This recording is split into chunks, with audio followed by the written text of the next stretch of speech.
Lundi matin, on n'a pas envie, mais il faut trier les broutards. Ce matin, ils partent début d'après-midi.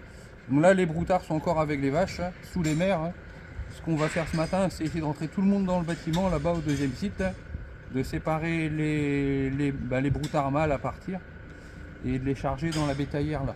Et comme ça, cet après-midi, quand le camion du marchand vient, on fait transfert de bétaillère à bétaillère. Et on va aller chercher une autre bétaillère aussi, ce sera pour mettre Ulysse P, notre gentil taureau qui s'en va aujourd'hui aussi dans un autre élevage. Ah oui, il est déjà 11h, hein, le temps qu'on trie tout ça, ils vont pas rester longtemps confinés dans la bétaillère. On les met dedans, la bétaillère là, parce qu'on n'a pas encore le parc de contention, il n'est pas monté, donc on préfère les mettre là-dedans pour le temps que le camion arrive, parce que bon, les petits broutards, des fois c'est un petit peu vif et ça cherche à sortir. Et on n'a pas de quai d'embarquement. Et là, l'accès, on aurait pu les charger directement du bâtiment dans le camion. Ouais, mais le champ est gras ouais, avant d'accéder. C'est ça. Et ici, c'est pareil, hein, l'accès au box à Ulysse. Je pense que le camion, ça le ferait, mais j'ai pas envie qu'il reste planté le camion, donc on prend pas de risque. Et même s'il plante pas, il va repartir dégueulasse d'ici, et ça me plaît pas. Donc on va déjà commencer par ça. On va préparer aussi quelques barrières pour faire un petit parc à l'extérieur. C'est pas sûr. Ah non, c'est pas sûr. Non, tu veux faire quoi alors? Ah, mais t'as déjà des barrières dedans?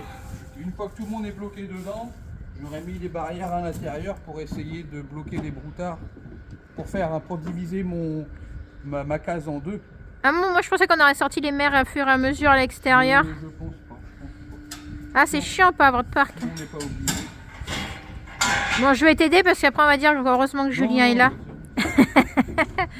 Quelqu'un a dit ça la dernière fois en commentaire. Heureusement que Julien lui il travaille. Et ce qu'on vous a pas dit, c'est que moi j'adore ça et que il faut bien faire passer le poulet frites du dimanche aussi. De porter. Donc ça fait pas de mal. Moi aussi, hein, je peux porter. Non, il veut me préserver. Bon, le plus sensible, ça va être de bien réussir à faire rentrer les broutards avec les mers dans le bâtiment, parce que la case elle est pas si grande. Donc ce que je fais, c'est que moi je vais d'abord avec le tracteur. Les vaches, elles ont pris l'habitude de rentrer au bâtiment quand j'arrive avec le tracteur. Les broutards, ils suivent à peu près. Une fois que les vaches sont dedans, j'essaye de pousser les broutards avec et de fermer la barrière du bâtiment. Une fois que ça c'est fait, le plus dur sera fait. Ici, les vaches restent toujours à l'intérieur. Hein. Bon, j'attends que tu m'appelles. J'ai eu du mal à parler, ma bouche, elle est gelée. Il fait pas plus froid que les autres jours. Ah, c'est la sensation, elle est pas bonne aujourd'hui. Il y a peut-être de l'humidité ou un peu d'air. C'est pas chaud. Hein. Bon, j'attends du coup. C'est pas chaud. Il fait 0 quand même. Hein. On va pas se plaindre tant que ça, mais nous, on n'aime pas. Ils annoncent 13 degrés jeudi, mais avec plein d'eau et on va pas aimer non plus. Mais bon, les éleveurs, c'est comme ça se plaint tout le temps. En fait, je vais le suivre, mais je vais me garer sur le côté du bâtiment. Ça sera plus simple. Le tri, on va le faire tous les deux. Audrey est arrivée en stage aujourd'hui, mais on préfère y aller tous les deux parce qu'elles sont plus habituées à nous, surtout à Julien en plus. Donc c'est pour ça que Julien va en premier déjà pour les bloquer dans le bâtiment. Moi j'y arriverai après. Mais si on arrive tout de suite à 3, alors qu'elles sont habituées de nous voir que Julien et moi, par exemple quand on va pailler, elles vont se douter de quelque chose. Donc on va faire ça tous les deux. En plus, ce qui est un peu plus chiant là, c'est qu'il n'y a pas de parc de contention. Voilà. Et aussi Audrey, ça la stresse un petit peu plus le contact avec les limousines. Donc nous on va y aller tranquillou avec nos 6 broutards là. C'est un petit sevrage parce que 6 broutards, ça change d'avant en fait, hein, ça fait pas beaucoup. Les femelles, on peut pas les prendre aujourd'hui parce qu'on n'a pas d'endroit pour les mettre. Peut-être demain, on refera ça. À voir si elles se laissent faire demain ou plus tard, c'est pas méchant. Ah. Par contre, elles ne sont pas là. Elles sont dehors. Il n'y a personne au bâtiment. Il y a les petites là, mais les grandes ne sont pas là. Elles sont pas venues. Elles sont pas là. Elles sont pas là où elles devaient être. Elles sont même bas. Elles sont dans la parcelle à côté. Elles ont trouvé de l'herbe, elles vont être plus dures à sortir. Ah putain. Je te laisse faire tout seul ou tu veux que je... Ça revient quoi? J'ai l'impression que je les entends là. Ça arrive. Je crois qu'elles arrivent. Oh les vilaines. J'ai l'impression qu'elles arrivent. Hein. Attends, je vais cacher mon bâton et mon enrouleur. Comme si de rien n'était. qu'on est là juste pour leur donner à manger. Oh, j'ai froid, j'ai froid, j'ai... Et puis là, je vois que c'est déjà bon à pailler. Pouf. Ah là là. J'en vois une là. Tu veux que je vienne? J'attends un peu. Parce que généralement, elles écoutent bien Julien, donc c'est mieux comme ça. Ah, les vilaines, bien sûr, il fallait que ça arrive aujourd'hui, quoi, qu'elle casse un fil, quoi. On va aller les chercher. Bon, un peu la merdouille, là. En plus, un champ est bien humide. Donc, elles ont réussi à avoir une brèche. Et la poignée était par terre, là-haut, là. Peut-être elles ont réussi à la défaire. Hein. Mais merde, alors. Bien sûr, il faut que ça arrive aujourd'hui, quoi. Hier, Julien est venu. Et elles étaient dans le champ d'à côté. Parce que là, elles ont à manger, elles vont trouver un petit peu d'herbe. C'est un nouveau champ, donc elles vont pas vouloir sortir, quoi. Elles s'en fichent un petit peu.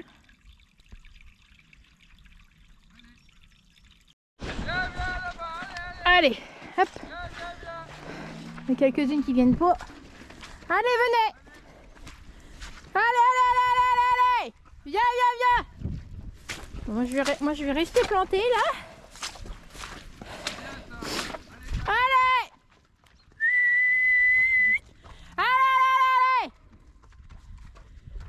À 3 là-bas. Bon, après, elle nous intéresse pas, mais... C'est chiant là. Allez. Allez, Impulsif, viens. Viens. Impulsif, viens ici.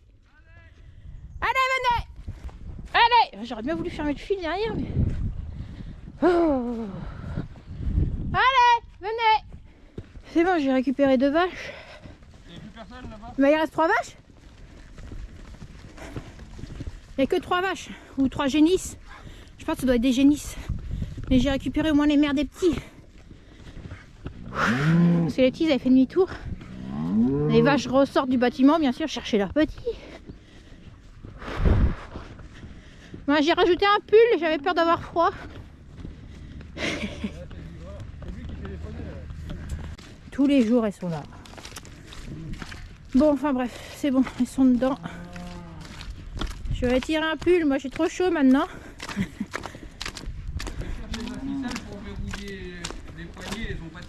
Ok, je reste là. Alors là on monte. Attention à toi. Bon, ça s'est énervé. On est en train de monter des barrières à l'intérieur pour diviser en 2 la case. Comme ça on laissera les broutards de ce côté et les vaches là. Et comme ça après on pourra ouvrir pour aller dehors. Mais bien sûr il y a quelques vaches qui restent avec des petits. Il reste une vache là. 2 3. Merde. Parce que si je sors déjà du monde là ça va exciter les autres dedans. Tu veux que j'essaie de pousser par là? Ok, allez. Oula, elle est lourde celle-là, je vais pousser tout le monde. Allez, on y va. Allez, on réfléchit pas. On a nos 6 broutards, c'est bon. On a remis les femelles et les veaux trop petits. Allez, on y va. Allez. Et on va mettre les petits dans la bétaillère. Et on met la bétaillère à la maison. Comme ça, elles les entendront pas. Et on pourra aussi trier Ulysse. P. Allez, on y va. Pour pas qu'elles pensent trop à leurs petits, on les a changés de champ et on leur a mis un enrubanné. Bon, on va être bon pour repailler le bâtiment déjà. Bon, les veaux là, ils ont 8 mois. Il y a un qui a 7 mois. Les vaches, elles ont plus de lait. Bah, plus trop de lait. Elles vont pas trop pleurer, mais je vais prévenir les voisins quand même qu'on fait un sevrage là. Les vaches, elles vont appeler les veaux un peu. Bon, là, je me dis, elles sont parties. Attends, je vais voir le fil. Elles sont parties manger là-bas. Ouais, elles ont plein d'herbes là. Elles vont trop rien dire avant ce soir.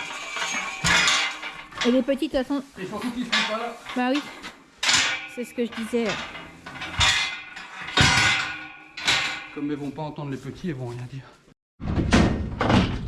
T'as réussi du premier coup. Tu voyais rien, c'est normal. Je t'ai bien guidé. Bon. Hop. Ils vont venir là. Les 6.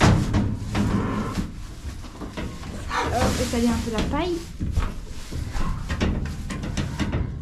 Donc on va ouvrir la barrière là. Et puis ils vont pouvoir monter dans la bétaillère.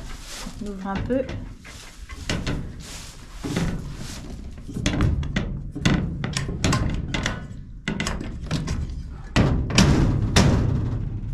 Avec l'expérience, on a appris Ce qu'il faut pas faire. à prendre plein de précautions, à mettre les bretelles en plus de la ceinture.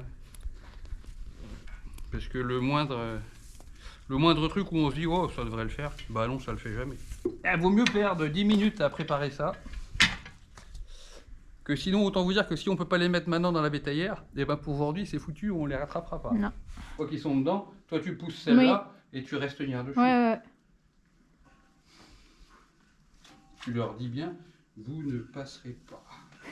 Vous ne passerez pas. Bon, c'est un peu cracra là dans le bâtiment, c'est normal. Là, ils ont tout piétiné là en plus. Et on attendait qu'ils soient sevrés pour repailler parce qu'ils vont être beaucoup moins nombreux. Il va être temps de curer aussi. Ouais, mais il faut qu'on trouve le matériel pour vider ça. Il faut ouvrir le bardage déjà là-bas. Ouais, mais... Pour que le tracteur, il passe. Ah, mais si on fait ça, on fait pas les autres en même temps, il faut qu'on trouve un télescope ou quelque chose. Oh, ici on pourra faire des... Il y a une dame, mais...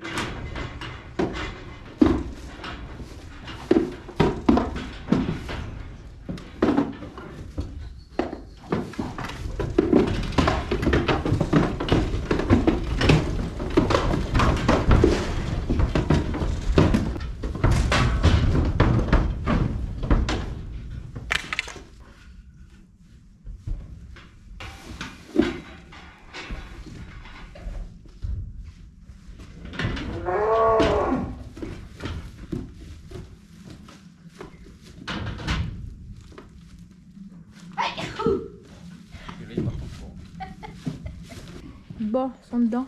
Donc là c'est notre premier lot de broutards nés de safran.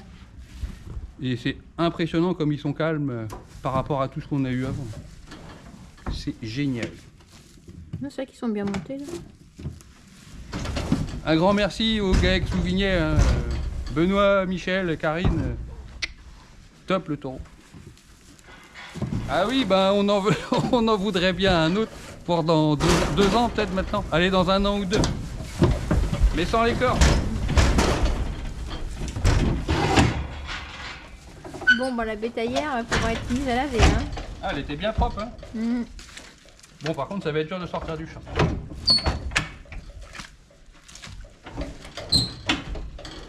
Bon, on ramasse notre bazar. Je vais sortir ça d'abord. Ok. Récupérer. Sortir les ficelles.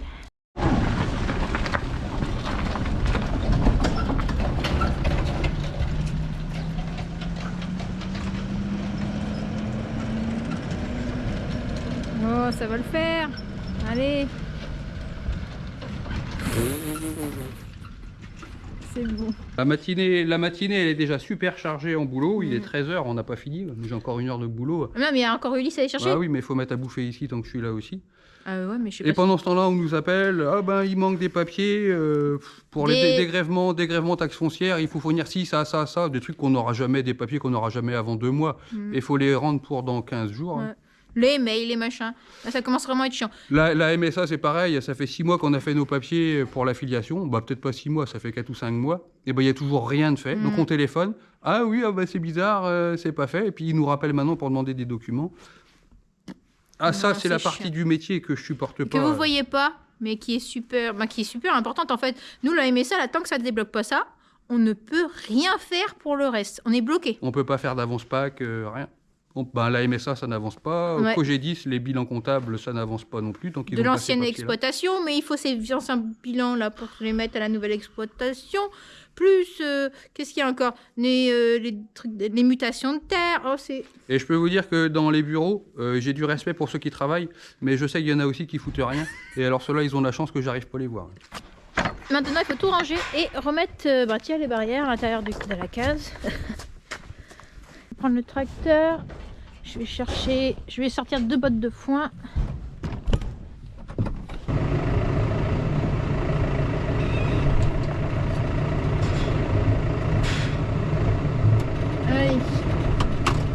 la déplace juste. Mettre dans l'autre bâtiment. Oh. Bon, là, je vais juste la poser devant, là. Comme ça, demain, il aura ça.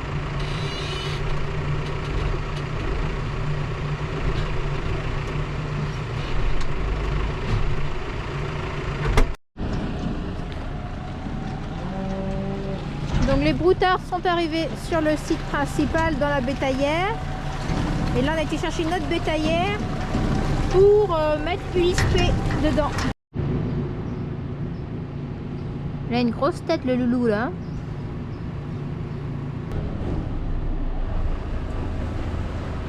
Julien recule la bétaillère jusque là-bas parce qu'on voulait pas que le camion recule ici dans le chemin parce que c'est un peu gras.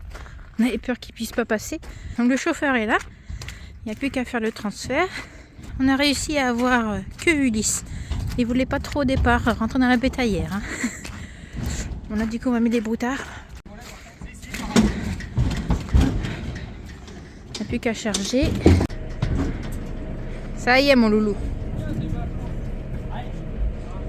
À l'avant les broutards et puis à l'arrière Ulysse. Bon, on donne les papiers au chauffeur. Et je crois même que le chauffeur nous suit sur YouTube. Bon, ton gros loulou est parti. Chier, il était bien, il était bien, c'est un bon taureau, ça sera un super taureau, il sera immense, hein, comme l'a dit aussi le négociant. Mais on va pas garder 3 taureaux. Et on n'a pas regardé, mais il y a des chances qu'il nous ait laissé 2 ou 3 vaches pleines. Et peut-être que là-dedans il y aura une femelle, même si c'est un mâle, il fera un bon mâle aussi. Donc il va poursuivre sa carrière dans un élevage qui est au Herdbook en plus je crois. Et ben j'espère qu'on aura de ces nouvelles à l'avenir. Pour ce qui est du caractère, ça ne tracasse pas, ça se passera bien. Ouais, il était têtu là, il voulait pas rentrer dans la bétaillère. Ouais, on l'a jamais séparé de son groupe de femelles. Mais en même temps on est habitué à voir Ulysse. Ulysse il rentre tout seul. Il n'a pas été menaçant. Non, mais lui il n'est pas habitué, c'est vrai. Ben, il va me manquer mon loulou. Voilà, j'espère en avoir d'autres jolis prochainement. Comme ça. Et hasard des rencontres encore une fois, Anthony qui est venu, donc le chauffeur qui est venu chercher les broutards et Ulysse P, et ben rendez-vous compte qu'il suit nos vidéos avec ses enfants, il suit nos vidéos sur YouTube. Du coup on en profite pour faire un grand coucou à ses enfants qui sont Léa et Mathéo. Et on vous a mis une belle carte avec ça, papa va vous donner ça. Autocollant aussi. Et autocollant aussi, voilà, c'était avec plaisir. Allez, nous on va manger peut-être. Manger, je suis 2h30, j'ai plus faim. Moi je peux manger ce matin, donc je commence à avoir on va manger un bout et puis on va laver la bétaillère. Ah oui. C'est pas pour faire de la pub, hein, mais là Elodie elle m'a pris une paire de bottes, elles sont géniales. Et elles étaient en solde à elles étaient 50%. Ouais. Sinon on n'achète pas ça, ça vaut 170 €. Ouais. Là c'était en moins 50%, ça valait le coup. Bon, elles sont neuves, hein, je les ai mises hier la première fois. Ben, on va commencer par les laver. C'est des anti-fatigues. Ah, je me sens beaucoup moins fatigué, c'est vrai. Mais c'est vrai qu'elles sont confortables. Non mais les bottes c'est devenu horrible en prix je trouve. Et surtout que ça dure pas longtemps. Bah les tiennes, j'ai du mal à faire. C'est au moins 100 ou 120 €. Là ça va du coup à peu près 80 € quoi. Et j'en ai essayé des moins chers mais j'ai mal aux pieds. Puis il y a les autres. Ou alors un truc aussi qu'il faut faire gaffe, c'est les semelles. Il y a des marques qui sont moins chères, qui sont confortables, mais où les semelles elles glissent vachement. Et c'est un coup à se casser la gueule dans la. Et t'as les autres de sécu que tu mets pas tout le temps non plus. Non, ben, après en même temps il faut changer de temps en temps de botte, faut pas garder tout le temps les mêmes. Hein. Non, à la fin c'est les pieds qui prennent la forme de la botte. Oh, moi j'ai 2 paires aussi, toi aussi. Bon alors Audrey. Il est parti mon gros loulou. Ouais. Aujourd'hui mardi, on est revenu sur le deuxième site. On est venu pailler le bâtiment. Là. Les vaches limousines sont dehors. Elles sont derrière. On voit rien avec le brouillard là. Julien est parti fermer le champ pour pas qu'elles reviennent au bâtiment. Pour qu'on soit tranquille pour pailler. Et aujourd'hui on va pas faire le sevrage des petites femelles. On verra ça plus tard. En même temps Julien leur a apporté un petit peu d'ensilage d'herbe.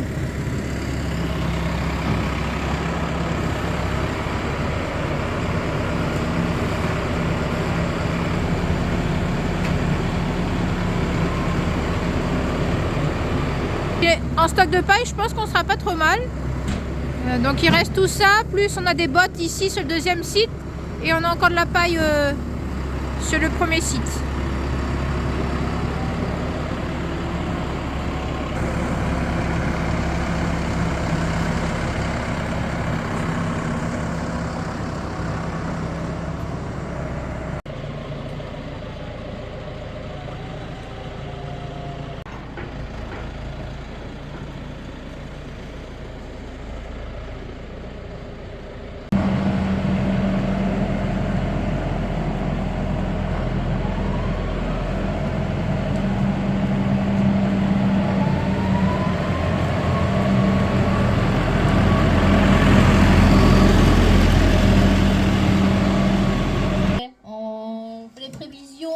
Laitière. Vous avez déjà vu ça il y a quelques temps, mais là on essaye d'être un peu plus précis et voir les prochaines à inséminer aussi. En génisse, tout ça. Savoir combien de génisses on va avoir en renouvellement à naître. Et puis, ouais, beaucoup. Et aussi, bah, je sais pas si on entend. Je sais pas si on entend bien parce que j'ai un problème de téléphone en selfie là, de son. Et savoir aussi combien de doses on doit acheter pour les prochaines inséminations, de savoir combien il faut de Primogène, d'Angus par exemple, voilà. Et un autre truc, et c'est aussi se caler par rapport à ce que demande la laiterie au niveau du lait. Disons qu'il ne faut pas avoir trop de vélage au mois de juillet.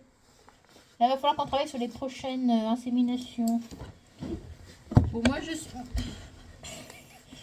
en train de faire la liste des prochaines génisses à inséminer. Je cherche les prochaines génisses à inséminer en fonction de leur âge, pour pas les oublier, parce que ça en a tendance, parce qu'on pourrait les oublier ces petites là. Donc voir à quel âge elles ont. Donc là, Cocotte est née le 17/6/2023. Donc ça fait quoi ça? Les dates de naissance, et puis comme ça après on pourra voir les dates d'IA à peu près. Julien saura quand faut les inséminer à peu près. Bon, là je recopie au propre. J'ai fait un petit tableau. Ouais, parce qu'il est sale ton papier. Bah, il y a un chat qui est monté dessus sur le bureau. Donc je recopie au propre sur un tableau que j'ai fait. Je sélectionne les prochaines génisses à l'insémination en fonction de leur âge. Là on a sélectionné 1, 2, 3, 4. Celle-ci et celle qui était malade. Donc on va lui laisser un peu de temps pour l'insémination. 5, 6, 7. Donc les 7 qui vont être inséminés là avant mai. Parce que Julien ne veut plus inséminer après mai. Parce que bah, ça fait des vélages, sinon... pour pas avoir des vélages avant l'été. C'est cela. Mais puis ça permet de savoir, celles qui sont croisées, on les insémine pas non plus. Ouais, parce que là, il y a des croisées Angus, elles sont noires et blanches. Ouais. On les différencie pas trop. Je t'ai dit tout à l'heure Udi. Ouais. Et ben, je me rappelais plus que c'était une croisée celle-là. Et c'est surtout pour savoir combien il faut acheter de doses. On est en train de faire les prévisions justement pour les achats de doses. Parce que combien ça coûte une paillette, c'est que c'est femelle hein? Très cher, 50 balles. 55 euros. Ouais. Donc c'est pour ça, ça sert à rien d'aller acheter trop de sexes femelles si on veut pas toutes garder autant de veaux. Parce que là on a regardé, on a combien de veaux 16 génisses. On garde donc, c'est ça hein, on a dit qu'on a 16 génisses qui sont nées de août à août. Oui, oui. Donc voilà. 16 et demi, oui. Ouais, 16 et demi. Ouais, je fais ça et puis après on voit pour... je change de côté. On va voir par rapport à la laiterie là, ce qui demande en quantité de lait. Faut faire gaffe aux ça nous permet d'affiner, en ayant fait les échos, on sait les vaches qui vont véler dans moins de 9 mois maintenant, dans 7 mois à peu près. Ça permet d'affiner la prévision de production laitière pour la laiterie pour l'année. Et même nous, hein, comme c'est une première année ici, on ne sait pas trop combien on va produire. Il faut qu'on fasse ça régulièrement. Ça nous permet, et d'une, de prévenir la laiterie, elle va savoir à l'avance du coup s'il faut acheter ou si elle aura trop de lait. Et nous, ça nous permet de savoir, pour la trésorerie aussi, pour savoir vers où on va jusqu'à la fin de l'année.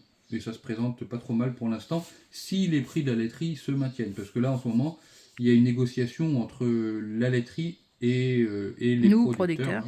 Nous quoi. Sur le prix du lait pour l'année 2025 qui n'est pas encore fixé. Voilà.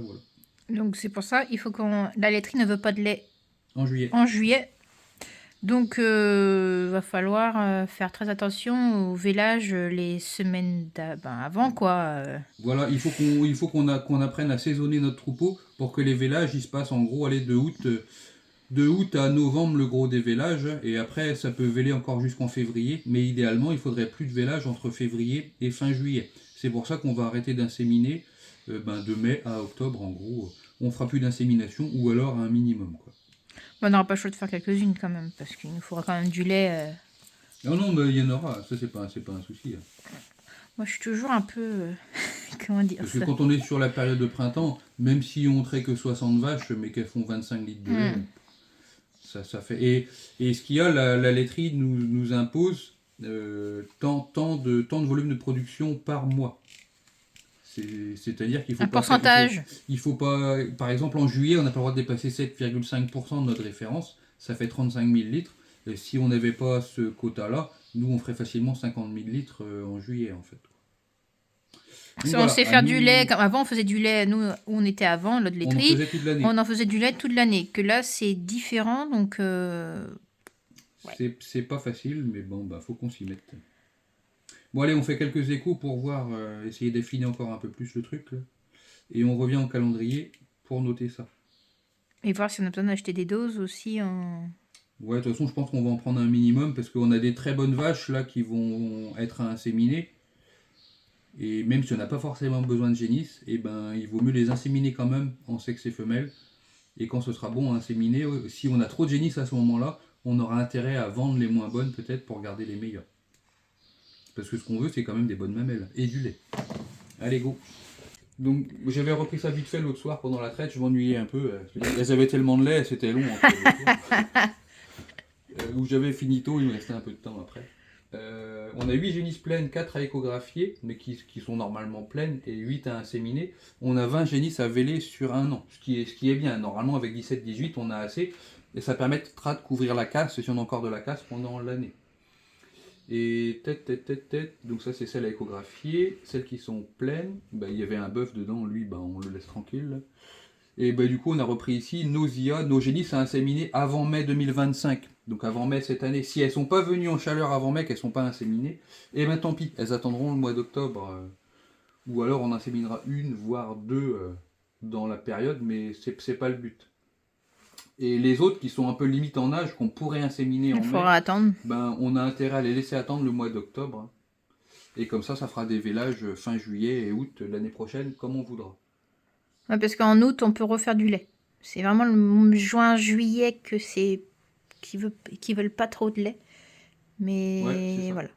Donc des vélages qui est en août. Il faut essayer d'arriver en fin de lactation du troupeau en juin-juillet et essayer de repartir au taquet dès le mois d'août. Et la laiterie manque de lait en gros au mois d'août et maintenant janvier-février. Mais ça, nous on sait faire. Mais maintenant, il faut qu'on arrive à caler nos dates de vélage. Mais bon, comme on a dit, nous on vient d'arriver. Donc le temps qu'on se cale leur façon, voilà. Il va falloir... Ouais. Mais bon, on va y arriver. Bon, vendredi aujourd'hui, je voulais vous parler d'Olga. Olga, c'est une vache qui nous suit depuis longtemps. En regardant dans les archives, elle a vélé en 2020. Nous, on l'a connue, on l'avait acheté génisse en fait avec la ferme laitière en 2019. Et il se trouve que Olga, ici, il y a 15 jours, on l'a trouvée très très malade. Et je pense que c'était un dimanche matin de mémoire. On va vous mettre la photo juste après. Un dimanche matin, elle avait, c'est l'autre côté, l'autre épaule, une épaule énorme, mais genre un truc comme ça. Et ça descendait jusqu'à la patte. Et on avait l'impression qu'elle s'était cassée la patte, en fait. Elle souffrait. Et la première pensée, c'était qu'il fallait l'envoyer à l'abattoir d'urgence parce qu'elle ne s'en sortirait pas. Et c'est à ce moment-là qu'une personne nous a contactés en nous disant qu'elle faisait des soins énergétiques sur les animaux et de la communication animale et nous proposait une démonstration. Et on s'est dit que c'était peut-être le moment de voir ce que ça donnait. Et ça fait 15 jours et vous voyez, Olga, elle est toujours là et elle est plutôt bien remise de son choc, elle marche bien, ça va bien. Et je vais vous présenter la personne qui nous a fait ça. Et je vous présente Lucie Mignon, qui est maître Reiki, elle va vous expliquer ce que c'est. Et je pense que c'est elle qui nous a sauvé Olga. Alors on y croit pas, la moindre des choses, c'est d'écouter ce qu'elle a à nous dire. Bonjour Lucie. Bonjour Julien. Bon, tu as rencontré en chair et en os Olga. Oui, ça fait plaisir. Une vache que tu as soignée à distance en plus. Alors oui, là, tout à fait. Par on photo. était les premiers étonnés, mais on peut que constater le résultat. Alors, si tu peux nous expliquer en quoi ça consiste ton travail et ce que c'est, parce que nous, on connaît ça en médecine humaine, on va dire, hein, mais sur les animaux, on ne savait pas que ça se faisait. Alors, j'ai une première partie en communication animale où d'abord, déjà, je me connecte à l'animal par une photo, surtout par rapport en lien avec les yeux. Et puis après, je laisse l'animal me dire ce qu'il a à dire. C'est ce que tu me disais, tu m'as demandé d'avoir des photos de Olga quand elle était blessée, mais il fallait qu'on voit ses deux yeux. Oui, c'est ça. C'est ça. Et à partir de là, toi, tu arrives à rentrer en contact avec l'animal. Oui, c'est comme ça que je rentre en contact avec l'animal. Et puis après, je laisse vraiment l'animal dire ce qu'il a à dire. Et ensuite, je pose des questions ou je rebondis par rapport à ce qu'il me dit. Donc, c'est des images qu'il peut m'envoyer ou des mots, des phrases comme on peut avoir. C'est pas les mêmes conversations qu'on a tous les deux, par exemple, mais c'est des phrases. Puis après, il faut, avec le propriétaire, traduire un petit peu ce qu'ils veulent dire. Ouais, parce qu'ils vont pas s'expliquer et faire des phrases comme nous, je pense pas. Mais ça veut dire pas avoir un dialogue comme nous. Ça veut dire que quand tu rencontres une vache ou quand tu rencontres Roxy, notre chienne, t'arrives à savoir ce qui se passe chez eux, quoi. Oui, c'est ça. Bon. Il y a des mots, il y a des choses qui viennent. Et après, on voit ce qu'on peut faire avec. S'il y a besoin de faire, par exemple, des soins, comme pour Olga, le soin Reiki que j'ai fait. Ouais. Donc ça, c'est une technique non conventionnelle japonaise qui permet d'avoir...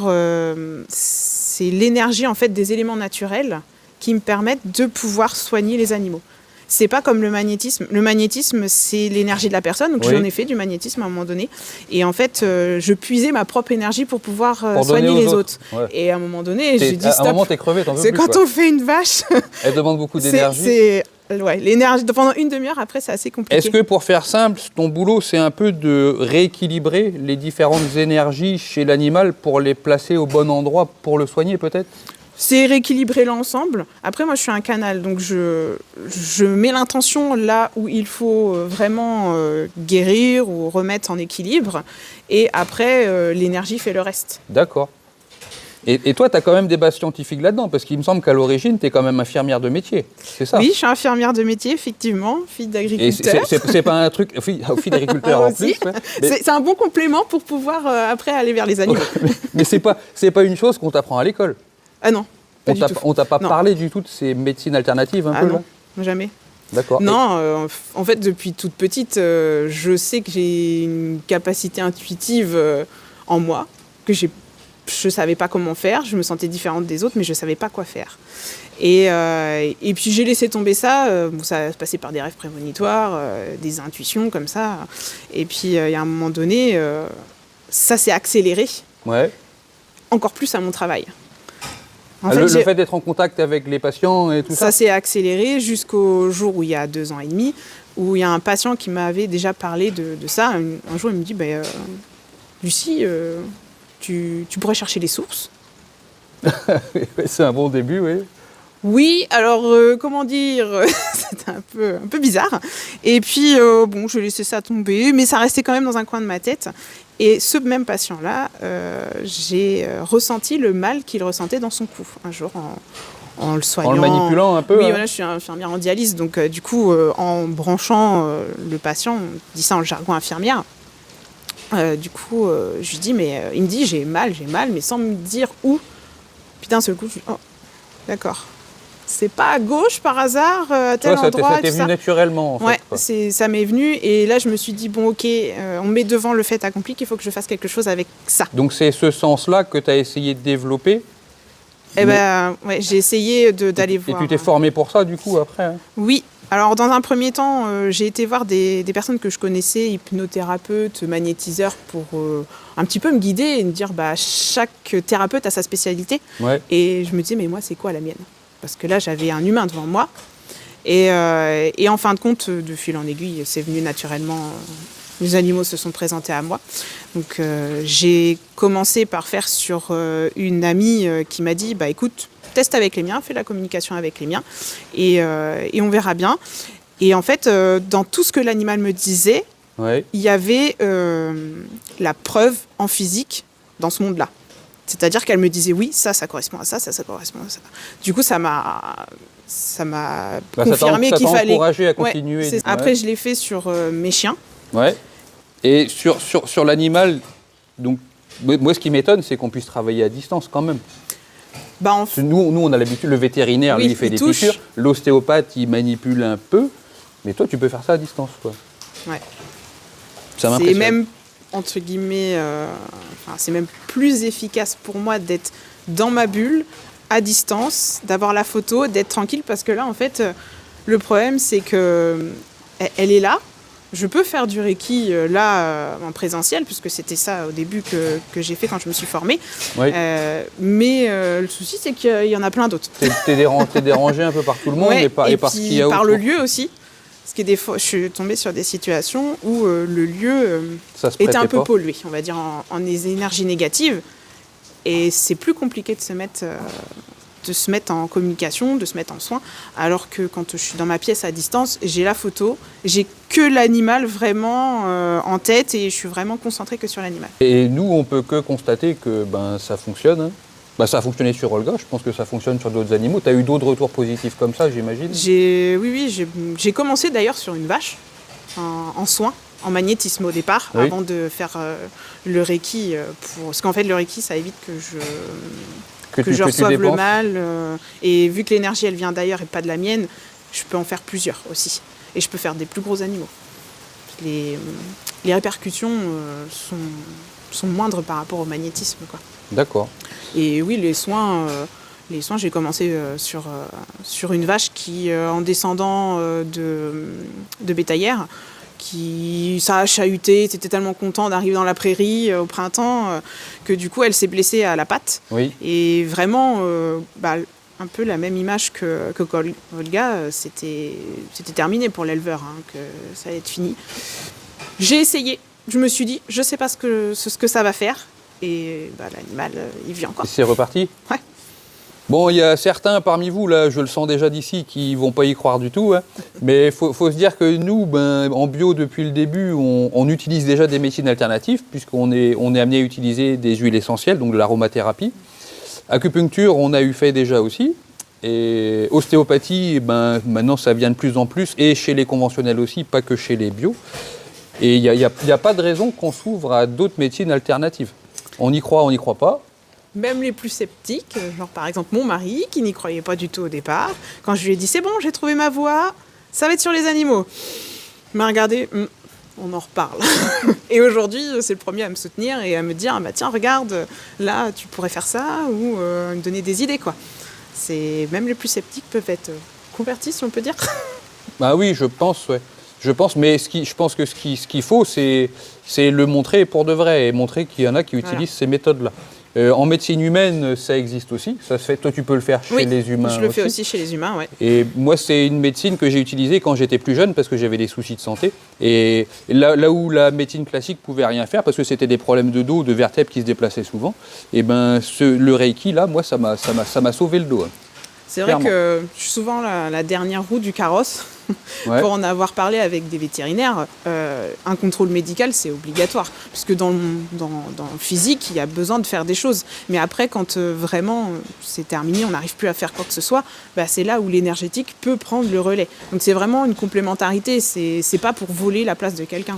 Donc pour info, le vétérinaire était passé là aussi la semaine où Olga s'était fait cette grosse blessure-là.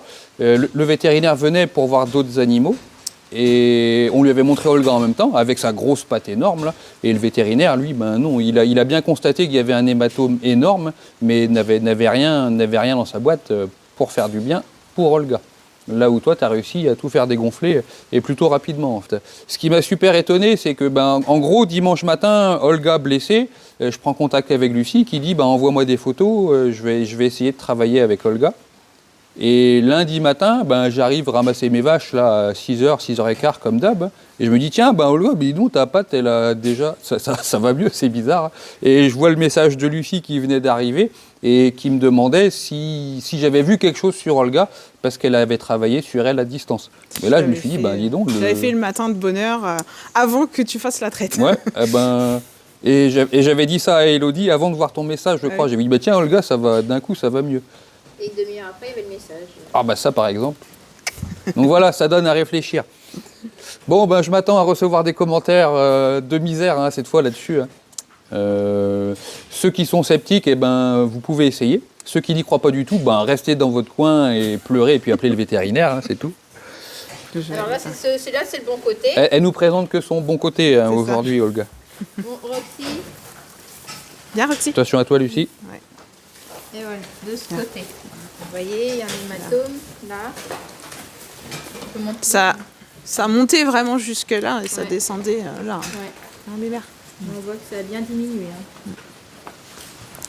Ouais, et puis il n'y a pas de problème de démarche, elle pose bien sa patte. Et...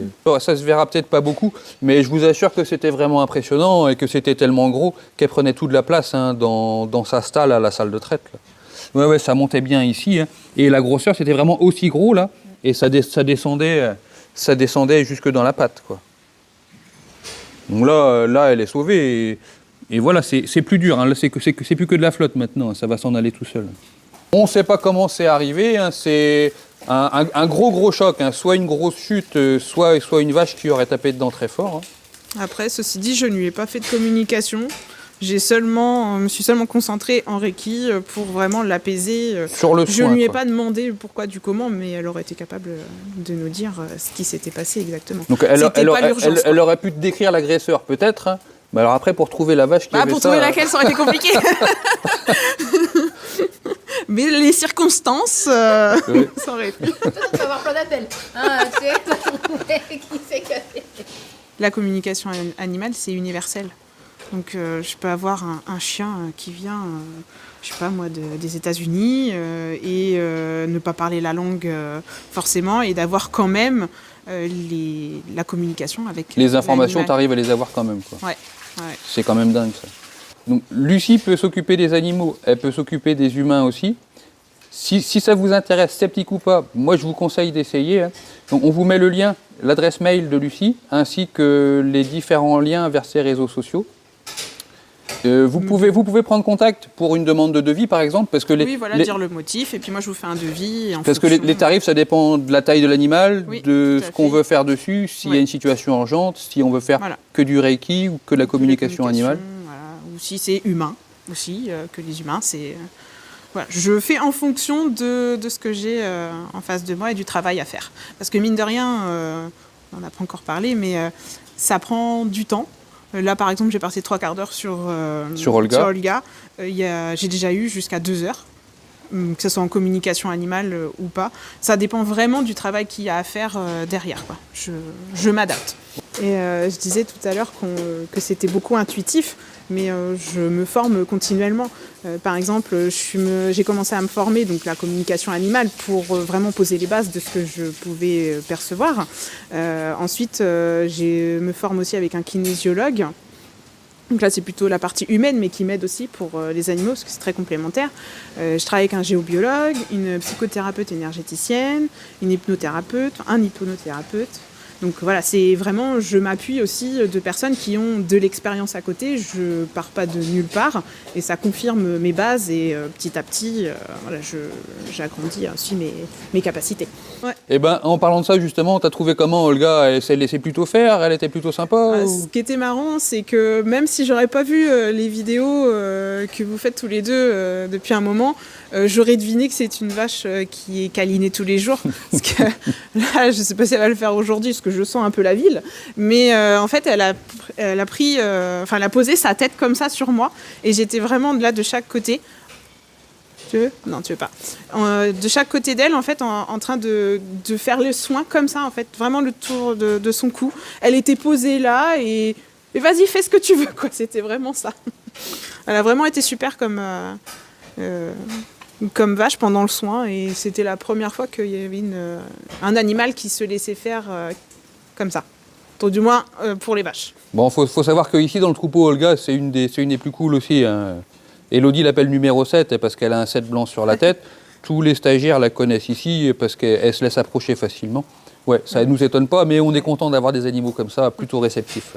Ah bah oui, tout à fait. Et puis ça favorise aussi le soin. Hein. Forcément, je suis connectée plus rapidement à l'animal qu'un animal qui serait réfractaire. Je prends le temps d'arriver tranquillement. Et là, elle m'a dit tout de suite, vas-y, fais ce que tu veux.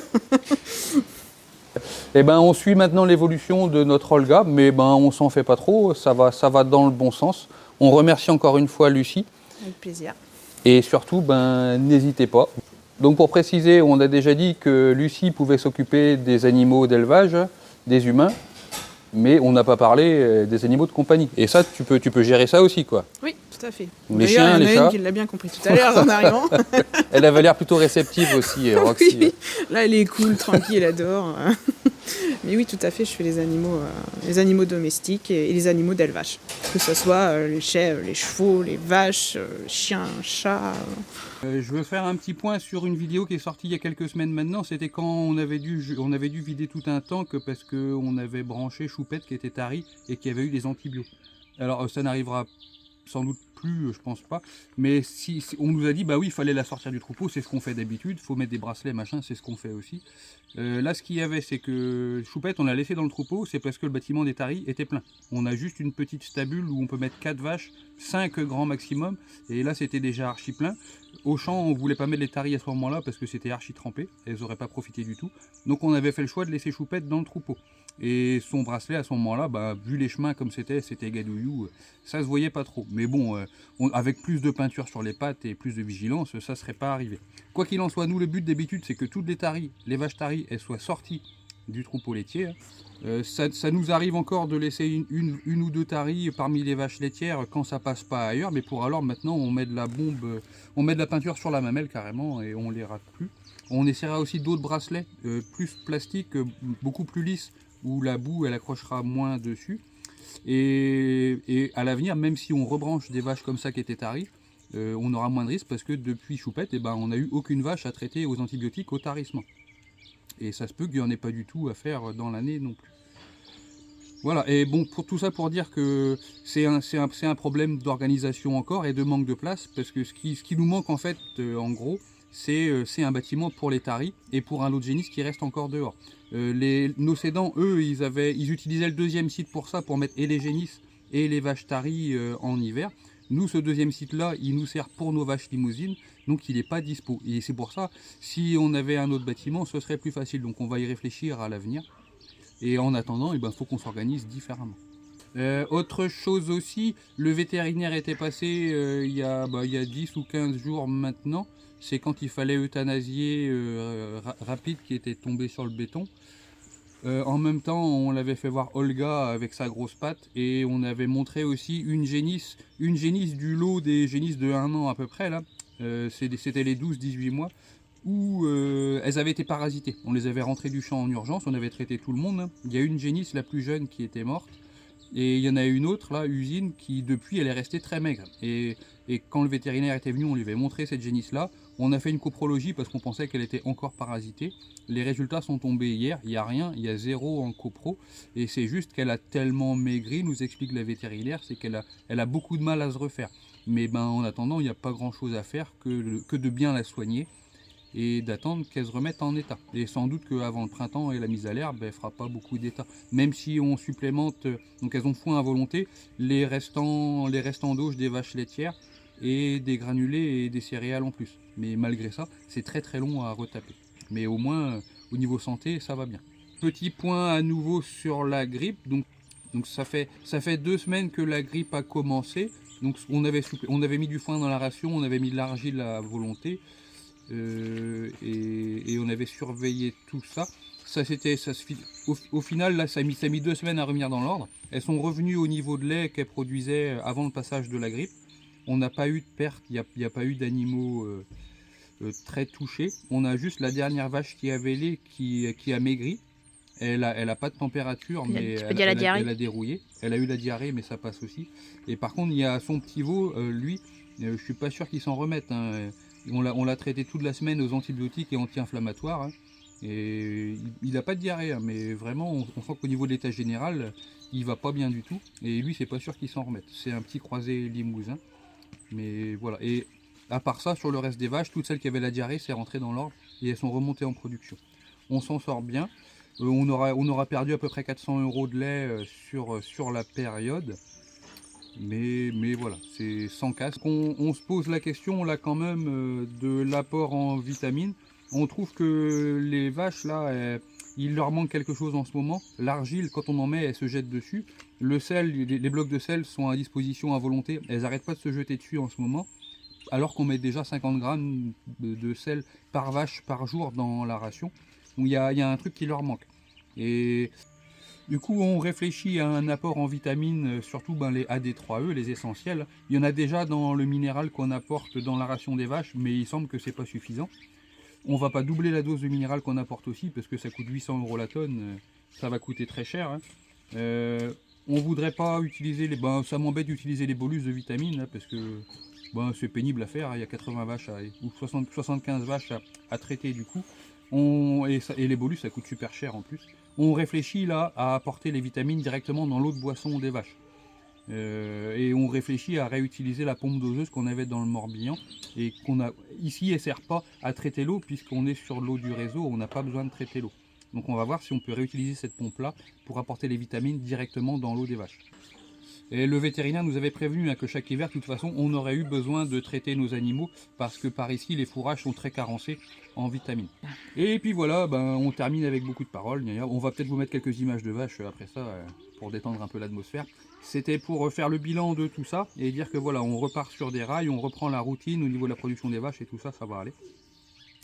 Et on surveille de loin l'état de santé de nos vaches. Voilà, j'espère que cette vidéo vous aura plu encore une fois. Si ça vous plaît, vous le dites, merci. Si ça vous plaît pas, vous le dites aussi. Je sais pas ce qu'on en fera d'ailleurs, mais on écoutera quand même. Ou on lira les commentaires en tout cas. Voilà, allez, à une prochaine fois. Salut!